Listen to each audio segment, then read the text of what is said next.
ذکر کیا ہے؟ اس پر اگرچہ بحثیں ہو چکی ہیں. ہمارے منتخب نصاب کا جو دوسرا حصہ ایمانیات پر جو بحث ہوئی ہے اور اس میں جو نمبر 2 درس تھا سورہ آل عمران کی آخری رکوع کی آیات، وہاں تفصیل سے ذکر کی بات ہوئی. ذکر جسے ہم ذکر کہتے ہیں وہ ذرائع ذکر ہیں، ذکر کے ذرائع.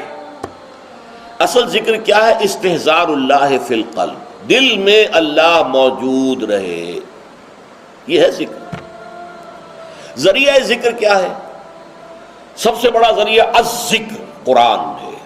قرآن کی تلاوت، قرآن کی تلاوت، قرآن کی تلاوت، قرآن کی تلاوت. آسیہ گرداں و لب قرآن سرا.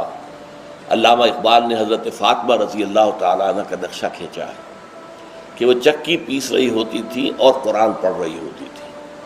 آسیہ گرداں، آسیہ چکی، چکی کو چکر دے رہی ہیں اور ساتھ ہی قرآن پڑھ رہی ہیں. میں نے خود دیکھا اپنے بچپن میں، ہماری اپنے خاندان کی خواتین چکی بھی پیستی تھی اور قرآن مجید پڑھتی تھی، اور گود میں بچہ بھی ہے جو دودھ بھی پی رہا ہے ساتھ کے ساتھ، سارے کام ہوتے تھے.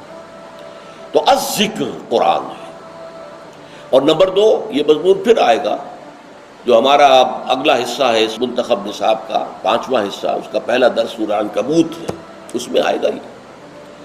دوسرا ذکر کا طریقہ کیا ہے؟ نماز. یہ جامع ترین ذکر ہے.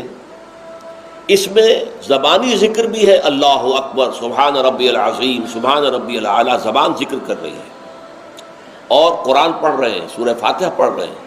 اور ساتھ ہی جو آپ کے جسم کی حرکت ہے، آپ اللہ کے سامنے جھک گئے رکوع میں، آپ اللہ کے سامنے سجدے میں گر گئے، تو یہ گویا کہ جسمانی ذکر ہو رہا ہے اور قولی ذکر بھی ہو رہا ہے. تیسرے نمبر پر ذکر جو ہے وہ ادعیہ معصورہ مسنونہ، وہ دعائیں کہ جو حضور دنیا کے مختلف کام کرتے ہوئے پڑھا کرتے تھے. صبح اٹھے ہیں تو دعا ہے، بیت الخلاء میں جا رہے ہیں تو دعا ہے، باہر نکلے ہیں تو دعا ہے، وضو کے لیے بیٹھے ہیں تو دعا ہے، ہر عضو کو دھوتے ہوئے دعا ہے، پھر یہ کہ گھر سے نکلے ہیں مسجد کے لیے تو دعا ہے، مسجد میں داخلہ ہے تو دعا ہے. کوئی کام ہے ہی نہیں. آئینہ دیکھا ہے تو دعا ہے، کپڑے بدلے ہیں تو دعا ہے، یہاں تک کہ بیوی سے ہم بستری کرنے لگے ہیں تو دعا ہے. کوئی عمل کوئی نہیں ہے کہ جس کے ساتھ دعا نہ ہو. تو اس کا نتیجہ کیا نکلتا ہے کہ ہتھ کارول دل یارول. کام آپ کا ہاتھ وہ کام کر رہا ہے اور دل جو ہے اللہ کے ساتھ لگا ہوا ہے.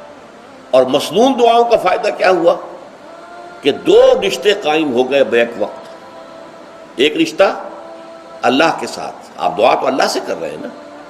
ایک رشتہ حضور کے ساتھ کہ دعا مسنون ہے، آپ وہ الفاظ پڑھ رہے ہیں، اپنی زبان سے ادا کر رہے ہیں جو نبی اکرم صلی اللہ علیہ وسلم کرتے تھے. یہ جو دوام ذکر ہے یہ ہے در حقیقت نفاق کو دور رکھنے کا ذریعہ.